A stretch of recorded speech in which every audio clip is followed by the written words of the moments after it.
বড় বেঈমান নাম ফেরাউন। ওর স্ত্রীর নাম কি? আসিয়ার এত দাম। নবীজি বলেন হাসরের মাঠে জান্নাতে আসিয়ার সাথে আমি মুহাম্মদের বিবাহ হবে। অথচ স্বামী ফেরাউন কত অভিশপ্ত, যার লাশটা মাটি গ্রহণ করে নাই, মশা মাছি গ্রহণ। কোটি টাকার মালিক দেখো অভাব হয় না দূর, গরিবে ঘুমায় আরাম করে মনটা বাহাদুর। ফেরাউনের লাশটা দেখো মিশর জাদু ঘরে, খায় না মাটি পোকা মাছি সবাই ঘৃণা করে। হৃদয়ে থাকিবে যার নম্রতা সদা, রহমত আসিবে সেথা প্রভুর ওয়াদা। বড়র বড়াই থাকলে দিলে রহমত আসবে না, নিজেকে নিজে ছোট মনে করিও সদা। উঁচু জমিন থেকে পানি নিচু জমিনে যায়, তেমনি খোদার রহমত আসে নম্রতার হৃদয়। ভোগ বিলাসের বাড়ি গাড়ি পরে রবে সব, থাকতে সময় স্মরণ করো আল্লাহ আমার রব। এই বেঈমান ফেরাউন যে আল্লাহর সাথে চ্যালেঞ্জ দিছে, অথচ তার ঘরে থাইকা তার স্ত্রী, এত টাকা এত ক্ষমতা, এরপরও আমার আল্লাহকে ভুলে নাই। ফেরাউনের সব কিছু একদিকে ফালাইয়া আসিয়া আমার আল্লাহকে আপন বানায় নিয়েছে। ফেরাউন একদিন তাকায় দেখে আসিয়ার ঠোঁটে আমার আল্লাহর নামের জিকির চলে।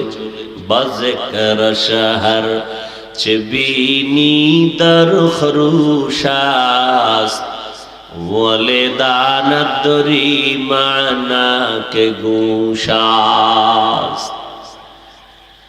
আসিয়ারে ডাক দিয়া কয় ফেরাউন, এ আসিয়া, আওয়াজ হলো, আওয়াজ কার নাম? কয় আমার রবের নাম। কয় তোমার রব কে? বলে তোমারে যিনি বানাইছেন তিনি আমার রব।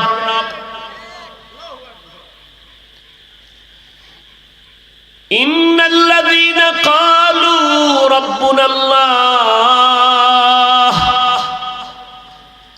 ইন্নাল্লাযীনা ক্বালু রাব্বুনাল্লাহ সুম্মা ইসতাকামু ফালা খাউফুন আলাইহিম, ফালা খাউফুন আলাইহিম ওয়ালা হুম ইয়াহজানুন।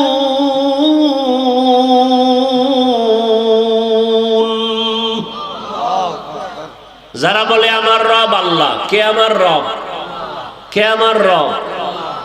রব্বি আল্লাহ লা ইলাহা গায়রুহু ওয়া নবিহি মুহাম্মদ মুস্তাফাহু। আল্লাহ বলেন তার দুনিয়াতেও ভয় নাই, আখিরাতেও পেরেশানি নাই, আমি আল্লাহ তাকে বিনা হিসাবে জান্নাত দিয়ে দিব। ভাইরা আমার, ফেরাউনের কথায় আসিয়া কয় তোমাকে যিনি বানাইছেন তিনি আমার রব। ফেরাউন বলে সর্বনাশ, মিশরের রব তো আমি, ফেরাউন আমি খোদা। আসিয়া কয় মিশরের সব নারী পুরুষ তোমাকে রব মানে, আমি মানি না, আমার রব হলেন আল্লাহ। ফেরাউন বলে সর্বনাশ, তুমি যদি আমাকে রব স্বীকার না করো, মিশরের সবাই রব মানলেও আমার কোনো দাম নাই, ভ্যালু নাই, পাওয়ারলেস। তুমি আমাকে রব মানো। আসিয়া কয় না না, তুমি আমারে বাঁচাও না, তুমি আমারে খাওয়াও না, আমারে বাঁচানেওয়ালা আল্লাহ, হায়াত দেনেওয়ালা আল্লাহ, তোমারে আমি রব মানি না। আসিয়ার এই কথা শুনে ফেরাউনের মাথা গরম হয়ে গেল।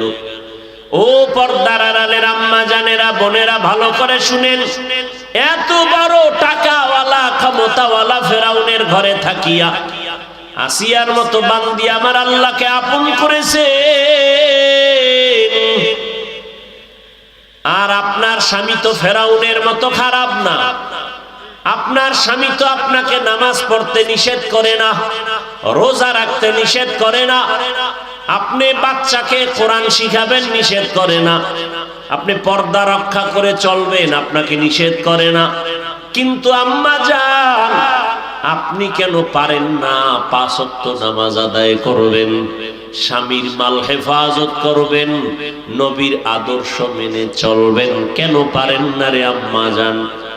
অথচ আসিয়া এত টাকা পয়সা হাতের সামনে দেখাও লাথি মেরে ফালাইয়া আমার মাওলার মোহাব্বত অন্তরে জমা করছে। ওরে যারা আমার আল্লাহরে আপন বানায় এর কাছে দুনিয়ার কোনো ক্ষমতার কোনো কিছুই ভালো লাগে না। আল্লাহর মোহাব্বত যার অন্তরে আছে এর কাছে ক্ষমতা কিছু না,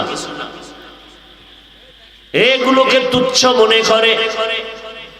আসিয়া ডাক দিয়া কয় আমি আল্লাহকে ছাড়া আর কাউকে রব মানি না। ফেরাউন এক পর্যায়ে হামানকে বলল বুঝাও, বুঝাইয়াও দেখে পারে না। যখন ব্যর্থ হয়ে গেল এইবার কয় আসিয়ার খানা বন্ধ করো, আরামের বিছানা থেকে রিমান্ডের মাইরে দাও।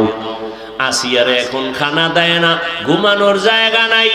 আসিয়া যতই কষ্ট পায় আল্লাহকে বলে আল্লাহ ধৈর্য ধারণের তৌফিক দান করো, বিপদে পড়িয়া যেন তোমাকে আমি ভুলিয়া না যাই। এক পর্যায়ে দেখা গেল এত কষ্টের পরেও আসিয়া আমার আল্লাহকে ভুলে না। ফেরাউন পরিশেষে ফাইনাল সিদ্ধান্ত নিল, আসিয়া যদি আমারে রব বলে স্বীকার না করো, রেডি হও, তোমাকে ফাঁসি দেওয়া হবে। আসিয়া কয় ভয় দেখাইও না, আমি আমার মাওলা ছাড়া কাউকে আপন মনে করি না। ঘোষণা হয়ে গেল মিশরের জমিনে আসিয়ার ফাঁসি হবে, ফেরাউনের স্ত্রী শুলিবিদ্ধ করে মেরে ফেলা হবে।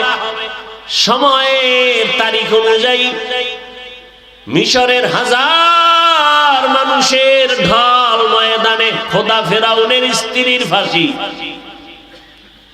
এই হুঙ্কার যখন দেয়া হয়, আসিয়ার হাতে পায়ে রশি লাগাইয়া ফাঁসির মঞ্চে যখন নেওয়া হয়, আসিয়া চোখের পানি ছেড়ে কান্না করে আর আসমানে তাকায় কাঁদে, আল্লাহ তুমি ধৈর্য দাও, কারণ আল্লাহর কঠিন পরীক্ষায় ধৈর্য না থাকলে পাশ করা সম্ভব হবে না।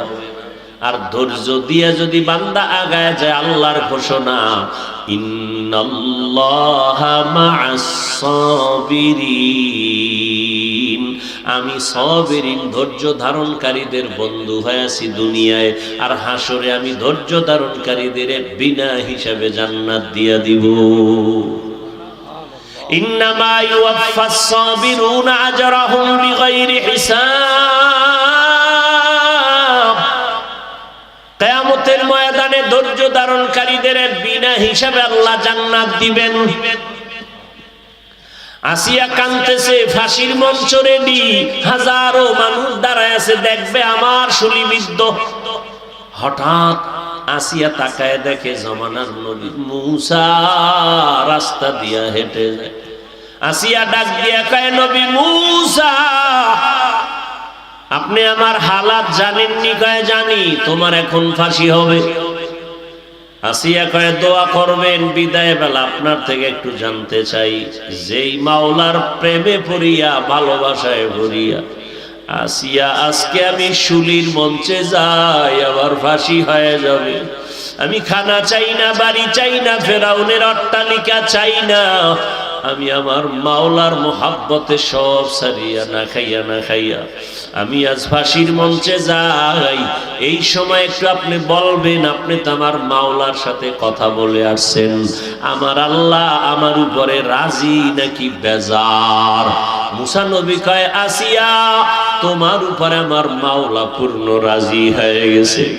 এই কথা শুনিয়া আসিয়া আসমানের দিকে হাত উঠাইয়া কান্না করে আর দোয়া করে কোরআনের আয়াত, ক্বালাত রাব্বি ইবনিলি ইনদাকা বাইতান ফিল জান্নাহ।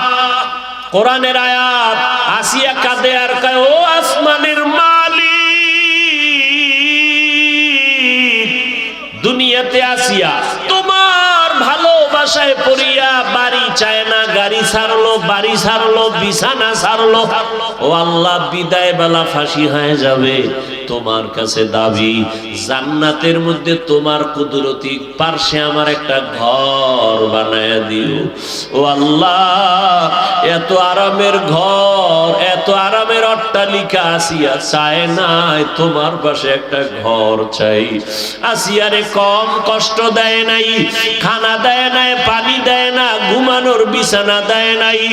এত কষ্টের মাঝে তোমাকে আমি ভুলি নাই। আজকে বিদায় বেলা একটা ঘর চাই, জান্নাতে তোমার পাশে যেন থাকতে পারি। আসিয়া কান্না করে দোয়া করিয়া হঠাৎ চোখ খুলিয়া আসমানের দিকে তাকাইয়া আসিয়ার কান্না বন্ধ, হাসতেছে মুস্কি হাস। এবার ফেরাউন কয়, বিপদ, এখন ফাঁসি হবে, হাসো কেন? আসিয়া ডাক দিয়ে কয়, রে বেঈমান ফেরাউন, জানো না আমি আমার মালিকের কাছে জান্নাতি ঘর চেয়েছি।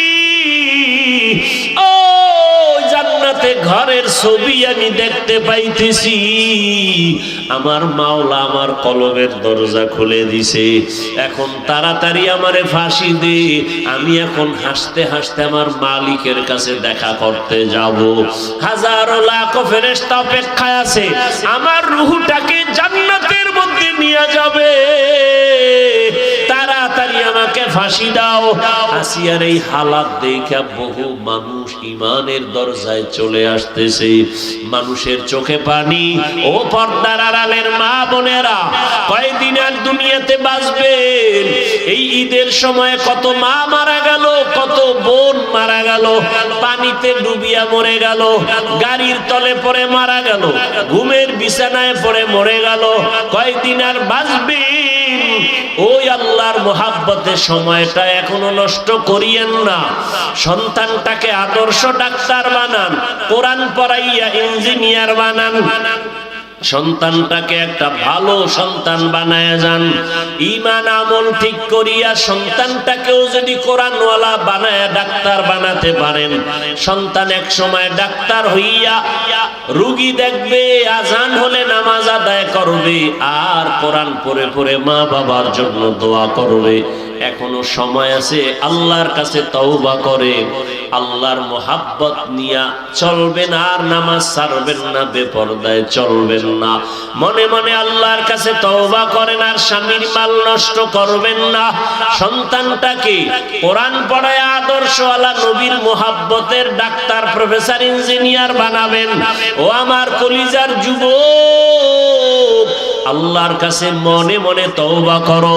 জীবনে দাড়ি তো কম কাটো নাই, মনের আশা পূরণ করে পার্কে পার্কে কম দৌড়াও নাই, মনের শখ মিটাইয়া জীবনে নামাজ কম ছাড়ো নাই। কত গুনাহ করেছো, আরে কোন দিন মরণ হবে জানা নাই। ঘুমের বিছানায় কিন্তু আজরাইল আসিয়া জীবনটা নিয়ে নিবে। এখনো সময় আছে, তওবা করো। আর আমার আল্লাহকে মনে মনে বলো, ও আল্লাহ, জীবনে অনেক গুনাহ করে ফেলেছি শয়তানের ধোকায়। গুনার কারণে আমার হাত নাপাক, চোখ নাপাক, জিহ্বা নাপাক, অন্তর নাপাক।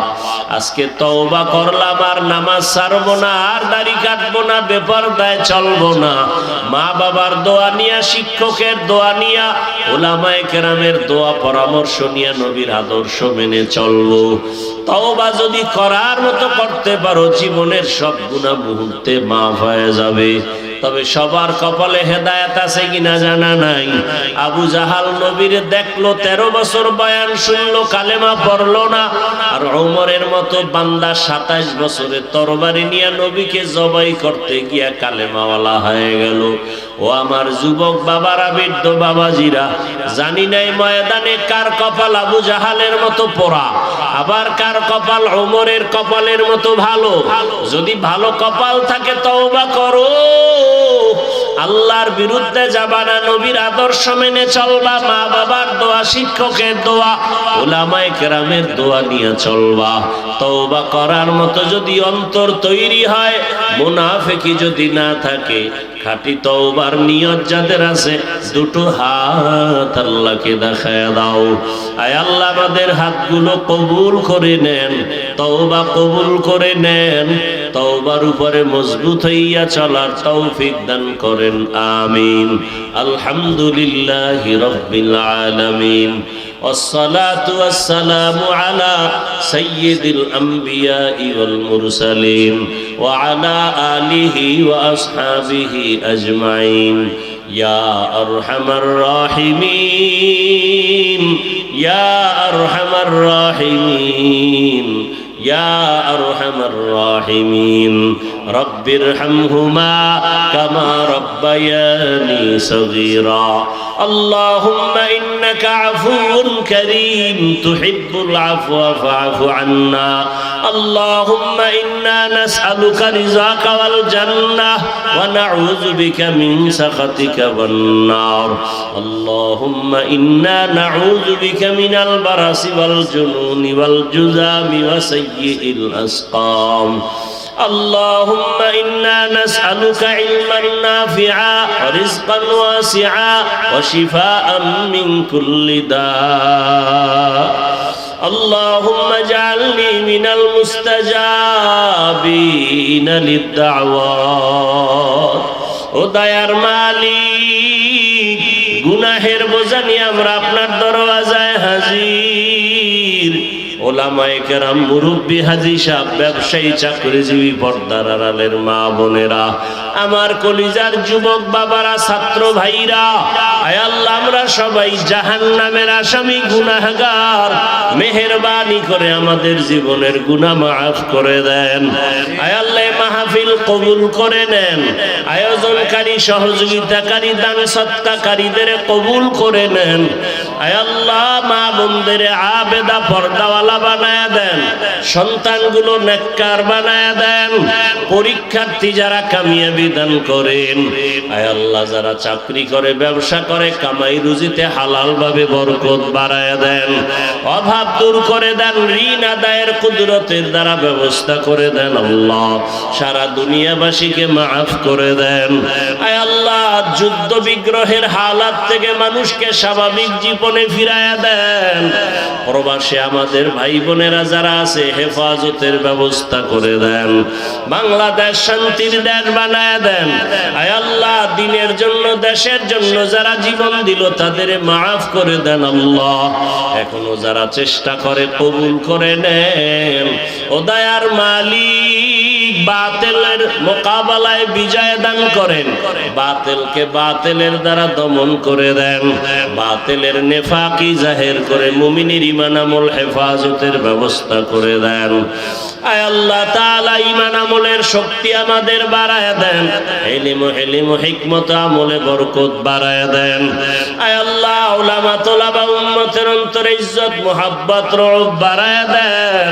সামিন নাজিরিনদের অন্তরে ইজ্জত মুহাব্বত রব বাড়ায় দেন ঘরে ঘরে সুন্নতের আমল চালু করায় দেন আল্লাহ নবীজির রওজা বাইতুল্লাহ জিয়ারতের জন্য কবুল করে নেন পরস্পরে হিংসা দূর করে মুহাব্বত বাড়ায় দেন আয় আল্লাহ মাদ্রাসা মসজিদ গুলো কবুল করে নেন ওস্তাদ ছাত্র সহযোগী মুতাআল্লিকিন মুহিব্বিনদের কবুল করে নেন অন্যান্য শিক্ষা প্রতিষ্ঠান নবীর আদর্শে কবুল করে নেন আয় আল্লাহ দিলের নেক আশা পুরায় দেন চলার পথে ইজ্জতের সাথে হেফাজত করেন সারা দুনিয়ায় খেদমতের জন্য কবুল করে নেন আল্লাহ আয় আল্লাহ আদবালা বিনয়ী জিন্দেগি দান করেন আপনার পছন্দের গোলাম প্রয়োজন মাদ্রাসায় ব্যবস্থা করে দেন আপনার পছন্দের তলাবা পর্যাপ্ত পরিমাণ ব্যবস্থা করে দেন আয় আল্লাহ কুদরতের দ্বারা দিলের নেক আশা পুরায়া দেন ও দয়ার মালিক মেহেরবানি করে আমাদের ঋণ আদায়ের ব্যবস্থা করে দেন অভাব দূর করে দেন আয় আল্লাহ পারিবারিক শান্তির জীবন সবাইকে দান করেন আয় আল্লাহ তাআলা কুদরতের দরজা খুলে ঋণ আদায়ের রাস্তা ব্যবস্থা করে দেন ঋণদাতাদের অন্তরে মুহাব্বত বাড়ায় দেন আয় আল্লাহ যার অর্থ অর্থ আপনার কাছে পছন্দ কুদরতের দ্বারা কোরআনের বাগানে পৌঁছাইয়া দেন। আমরা যারা হাত তুলেছি জানি না ময়দানে কারা ইয়তীম, জীবনে আর বাবার চেহারা দেখবে না, অনেকে মা হারা অসহায়, মেহেরবানি করে কবর জান্নাত বানায়া দেন। যারা বেঁচে আছেন হায়াত বাড়ায়া দেন, অসুস্থ যারা সুস্থ করে দেন। আয় আল্লাহ, আপনার মতো বড় ডাক্তার কেউ নাই, মেহেরবানি করে আপনি সুস্থ করে দেন। আওয়াজে কথায় রুহানিয়াতে স্পষ্টতা রব বাড়ায়া দেন আল্লাহ। ও দয়ার মালিক, আমাদের মুরব্বী মা বাবা সহ সবার কবর জান্নাত বানায়া দেন। যারা বেঁচে আছেন দীর্ঘ নেক হায়াত দান করেন, অসুস্থতা দূর করে সুস্থতার সাথে কুদরতের দ্বারা কবুল করে নেন। দয়াময় রব্বুল আলামিন দিনের নেক আশা পুরায়া দেন। আয় আল্লাহ, দিনের খেদমতের জন্য কবুল করে নেন। আমার যুবকদের 5 ওয়াক্ত নামাজি বানায়া দেন, মোবাইলের গুনাহ থেকে হেফাজত করেন আল্লাহ। নবীজির মোহাব্বত আমাদের দান করেন, সুন্নাত ওয়ালা ইজ্জতের জীবন দান করেন। রব্বুল আলামিন সবাইকে দিনের খাদেম বানায়া দেন। আয় আল্লাহ, ঋণের বোঝা মাথায় নিয়ে ঘুরি, কুদরতের দ্বারা ঋণ আদায়ের কুদরতি ব্যবস্থা করে দেন, পেরেশানি দূর করে দেন আল্লাহ। ভূমিকম্প, ভূমিধস, অগ্নিকাণ্ডের বিপর্যয় থেকে জানমালা হাল পরিবার সন্তান বাড়ি গাড়ি কুদরতের হাতে হেফাজত করেন আল্লাহ। আয় আল্লাহ তাআলা, জিন শয়তান মানুষ শয়তানের চক্রান্ত বদনজর থেকে আমাদের জানমাল হেফাজত